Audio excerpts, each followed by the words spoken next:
tayari kuzungumza nasi. We are joined by former Prime Minister Raila Odinga. Honorable Odinga, first of all, let me welcome you to Atlanta and thank you for finding time to speak to us. Thank you very much, Muriithi. And straight to my first question, what brings you to the United States? Well, I've come here, as part of a program that's called African Presidential and Prime Minister's Program, Yes. organized by the Boston University. And this is a special program that is organized for either current or former heads of state and government in Africa to bring them here so that they can compare notes and experiences with the American people. So in other words, it is a tour which gives one an opportunity to learn about America and also to educate Americans about Africa. So it is housed at Boston University, but it involves touring the United States, going to different parts and giving lectures on Africa, on African leadership, but also studying how the system in this country works. Right. So I have, since I came here, given a talk at Boston University. I have also talked at Harvard University. Last weekend I was at Columbia University in New York.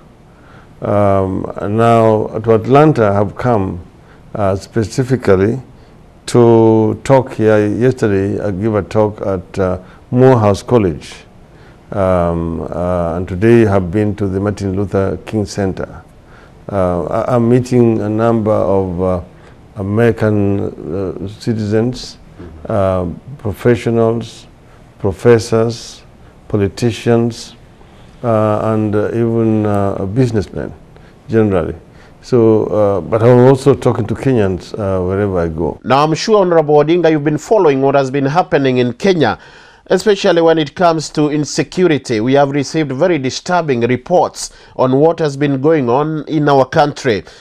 What would you say about this, especially this issue to do with insecurity? Well, first, I'm very sorry, and I really want to send my condolences to those who have lost their relatives in some of the attacks, like the one that happened in Likoni in Mombasa, and the other one that happened in Eastleigh in Nairobi. My condolences to all of them. I know that there's a lot of tension in the country right now. I know that the government is moving to try to stamp out this insecurity, but there's been a very unfortunate development which is of concern and worry to me. This is what is happening in Eastleigh estate in Nairobi, Yes. Where members of a particular community are being targeted and are being more or less isolated. Some of them have been moved into a camp supposedly for screening. Right. I think that this kind of method will cause a lot of animosity among the communities in the country. When a particular community is being profiled or targeted, because as you know, terrorism Yes. knows no ethnic boundaries. Yes.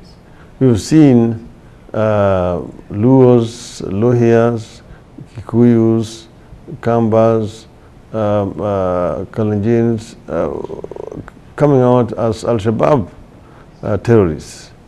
So it is unfair to just target the Somali community as the ones who are suspects for being terrorists. I think the government needs to be more proactive.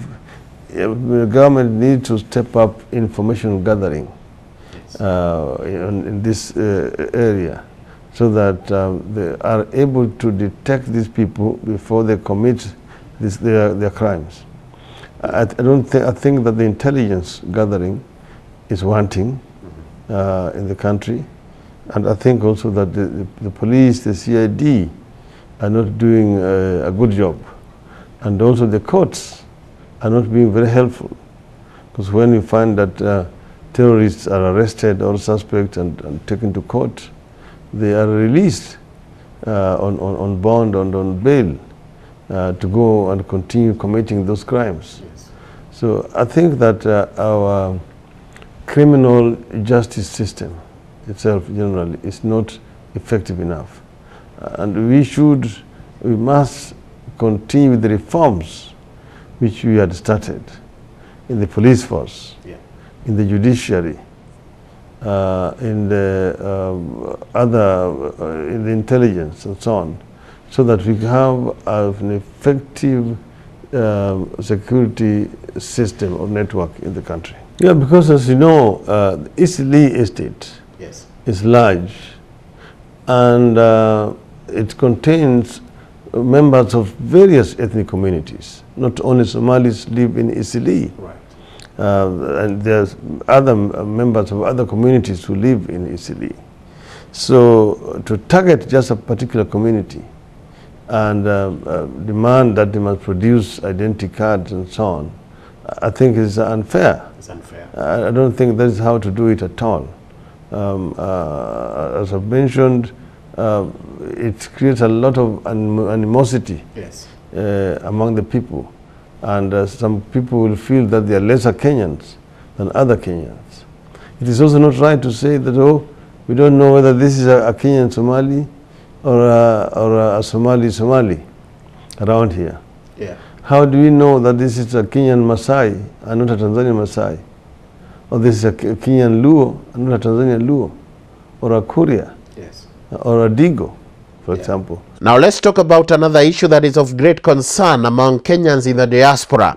And this is the issue of corruption. I say Kenyans in the diaspora, meaning Kenyans who live outside the country, including Europe and everywhere else. And I'm talking about them being so concerned because, as you are aware, these Kenyans are remitting so much money into the country. And therefore, when you hear that these corruption matters are not being addressed in the way they should be, then there is good reason to get concerned. You have been in government. There was corruption even when you were there. But do you think that the Jubilee administration is doing what it is supposed to be doing to make sure that we see some difference in the way these matters are addressed? Well, you see, the corruption is one of the oldest crimes, even in the Bible. Yes. It is there. Even in this country, there's corruption. The difference is that here, when an act of corruption is detected, action is taken against the perpetrator. Yes. Heads roll, unlike in other areas, particularly in Africa. You see, Africa as a whole now loses about $148 billion per annum in corruption. So it is a cancer that must be addressed, Yes. first as a continental issue, but more importantly as a national issue. Right. So we tried ourselves to address corruption. But as you know, we were running a grand coalition government, Yes. where, of course, because of the differences in the coalition structure, people actually take advantage of it. If somebody is being targeted for prosecution, you run to the other side to say that, oh, I'm being targeted because I'm politically, because I belong to this side of the coalition, the other side of the coalition. Yes. Okay, that way you find that people get away with this kind of crime. But I think we tried to, because in that time we started the reforms of the institutions. Because in my view, the corruption can only be effectively fought with strong institutions which are working. Yeah. Do you think the current administration is has continued with strengthening these reforms or the structures so that soon we are going to see some people behind bars? You see, we started with the judicial reform. Right.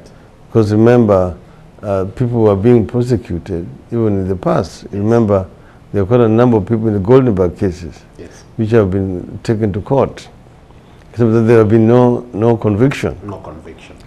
Because the criminal system was not working effectively.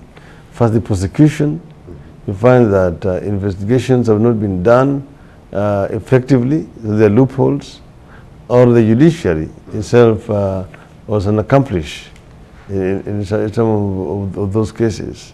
This really is the reason why nothing has been done effectively. So my reading is that the police reforms are stalled somewhere.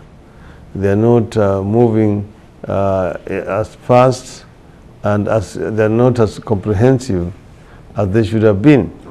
My fear is that you may continue and then end up without much changes being done. Right. When the money is spent in some of these task forces, Right. and commissions. If we can be able to get back part of the money which has been looted and banked out of the country, because then something will happen. Yes. You'll have even seen, for example, some other courts outside have ordered that some Kenyans be repatriated abroad for trial. Right.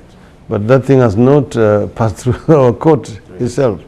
So we have a problem with our criminal justice system, which makes the fight against corruption very ineffective. One of the key highlights of your tour here was the meeting you had with the president of Morehouse University College.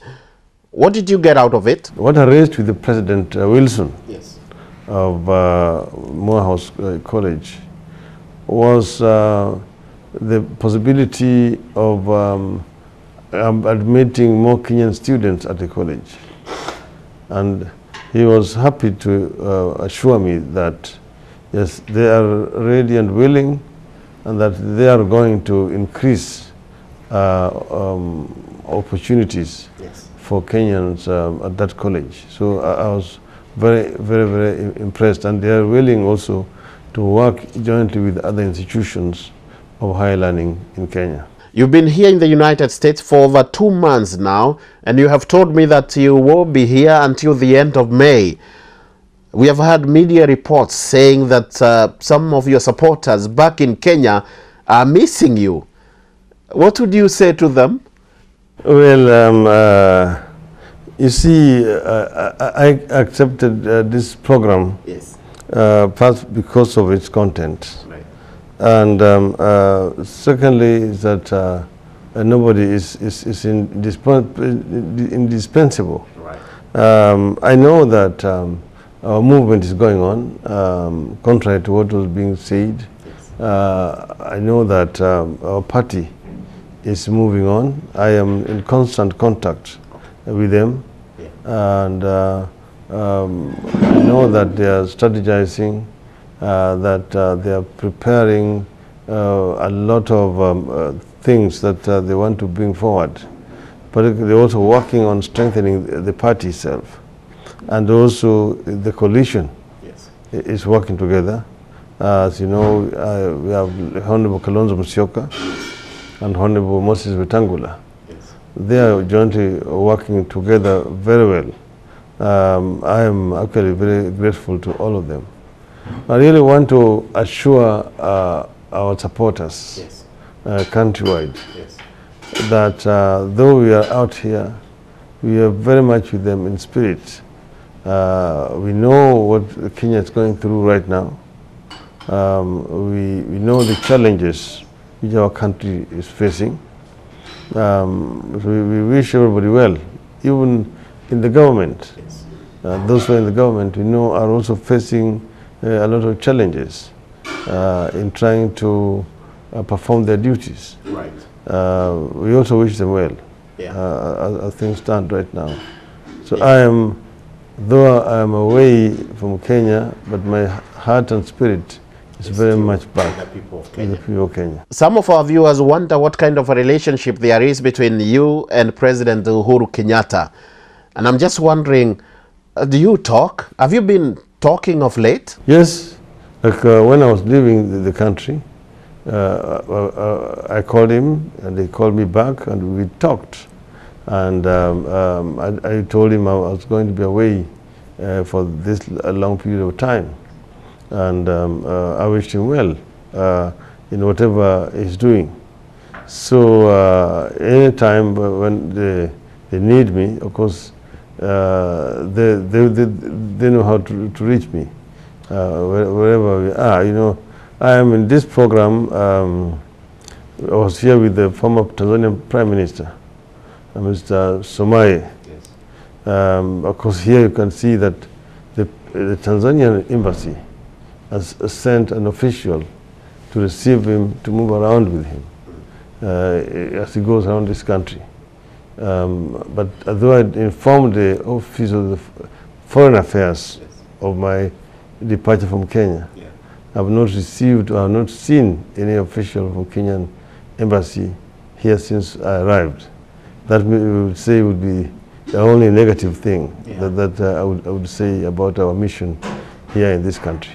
But otherwise, I'm generally very happy where I am. Thank you very much, Mheshimiwa, for finding time to speak to us. Thank you very much, Madam Muriithi. We have been speaking to former Prime Minister Honorable Raila Odinga, who is here in the United States on a tour. From Atlanta, I am BMJ Muriithi.